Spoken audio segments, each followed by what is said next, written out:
بسم اللہ الرحمن الرحیم۔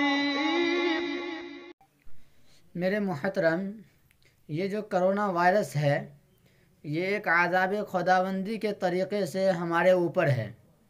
ہمیں اس عذاب خداوندی اور اللہ کے غصے سے نجات پانے کے لیے ہم مذہبی اعتبار سے یہ بات کہتے ہیں کہ صدقہ سب سے بڑی چیز ہے جو اللہ کے غصے کو ٹھنڈا کرنے والی ہے۔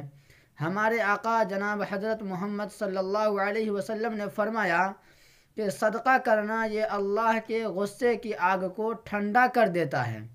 اس لیے میں کہتا ہوں کہ جن لوگوں کو اللہ نے کھانے پینے کی سویدھا دی ہے ان کو یہ چاہیے کہ وہ اپنے دائیں بائیں لوگوں کا خیال رکھیں، چاہے وہ ہندو ہوں یا چاہے وہ مسلمان۔ اگر غریب لوگ ہیں تو ان کی مدد جتنی بھی اللہ نے کسی کو دیا ہے، جتنی بھی اس کے اندر طاقت ہے، صلاحیت ہے، اللہ نے اس کو وسعت دی ہے، اس کو دوسرے کی مدد کرنی چاہیے اور اس کے اندر دریغ نہ کرنا چاہیے۔ مجھے توقع ہے کہ ہمارے اس